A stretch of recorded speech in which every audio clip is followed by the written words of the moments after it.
I want to tell you a story of the old days, when people were different from now. When you look at me with my gray hair, my shoulders bent with the years, you may not believe that I, Tuktu, was once a child, young and carefree. But it was so.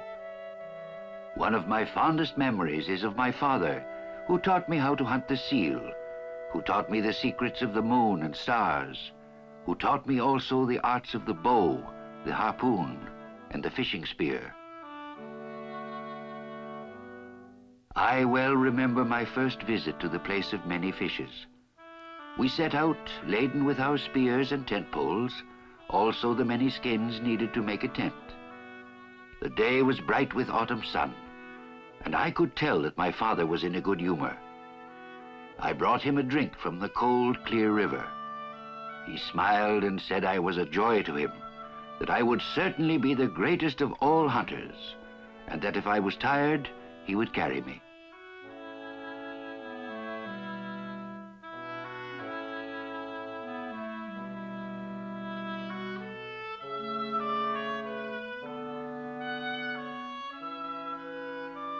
Will my uncle be at the fishing place? I asked, for I wanted very much to see him, and this my father knew. Alas, he said, I do not think so.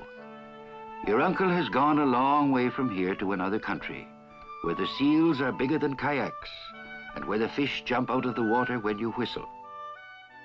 As we walked along, I tried to imagine this land of marvels, wondering greatly that we didn't live there. I felt a sadness in my heart, for I knew I should never see my uncle again. For who would leave a country of such great magic?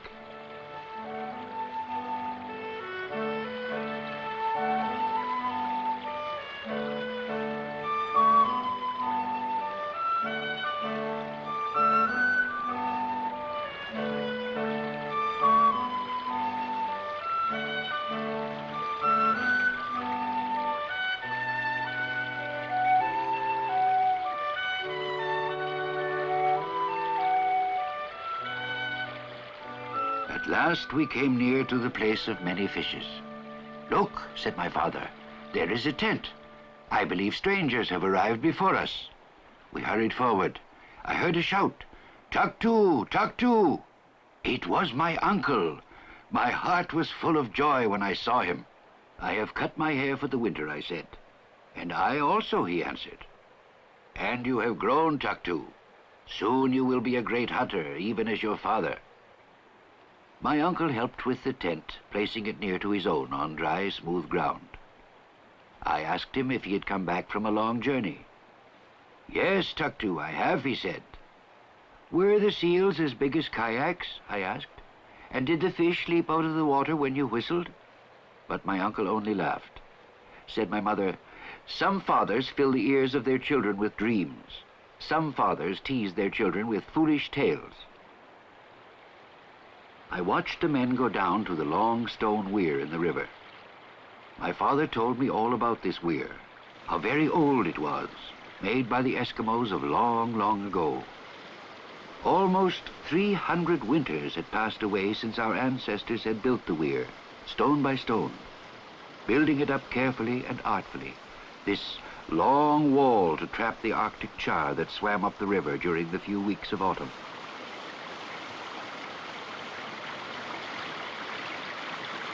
Each season, the weir was damaged by heavy winter ice, and each season the Eskimos would come and make repairs. Fallen stones would then be lifted back into place.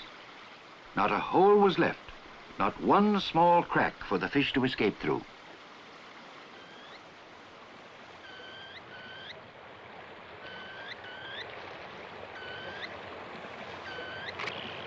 The winter before had been very hard.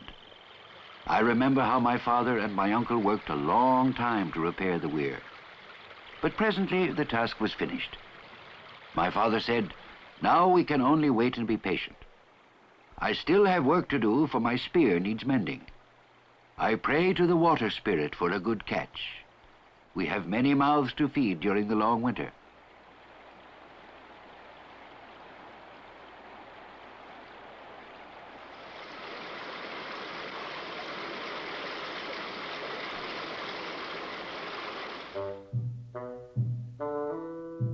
Then my mother brought the spear to my father, and he sat in a quiet place in the sun and made the spear ready for the fishing.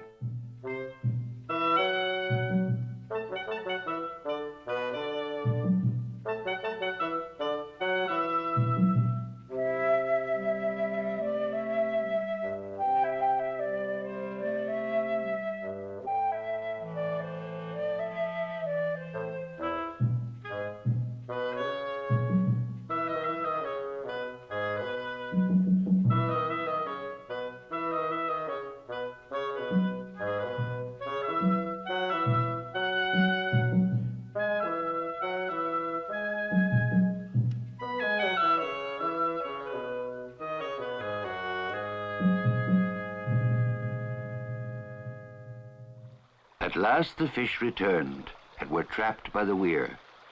I remember seeing them in great numbers. Desperately they tried to escape. Said my father, "I have never seen so many. Our children will not go hungry for many weeks. Let us begin the fishing." Then my father and all our friends went down to the weir.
We caught fish in vast numbers that day, as many as there are stars in the sky.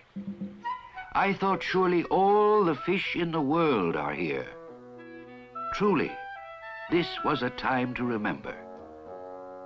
But as you know, the spirits of the dead fish are wise and may see more than is good. The fish spirits might warn their friends against our fishing place, warn them to stay away from the weir. Therefore my mother took ashes and covered the eyes of the fish. Thus she made them blind, and the fish could not see the place or tell their friends where they had been taken.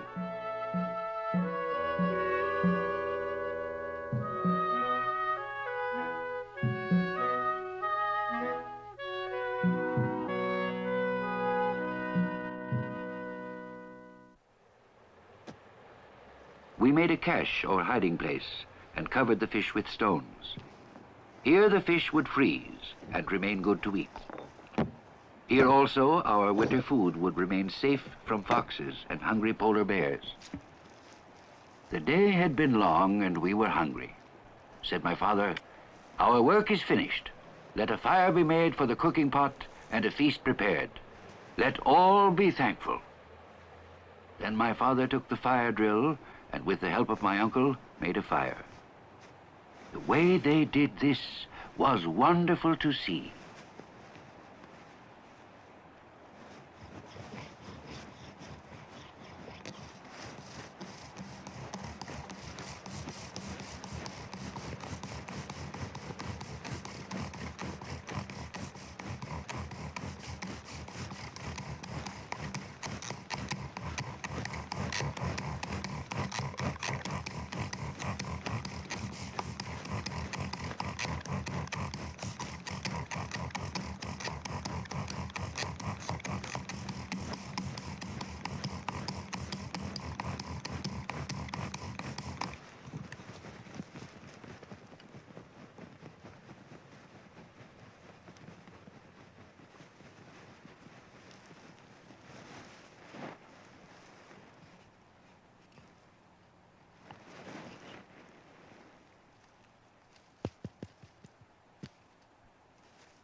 My father said, "Today Taktu has seen many things and brought luck to his father's spear. My son, learn from what you see. One day you also will fish and make fire. You are my son, and I am thankful."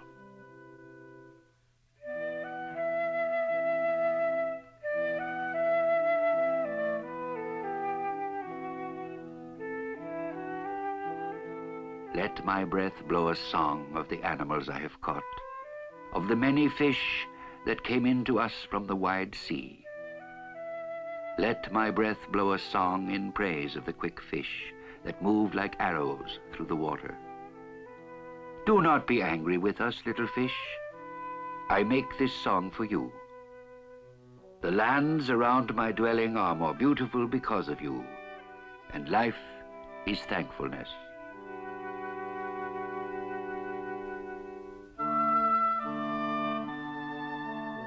And that is the way we used to live.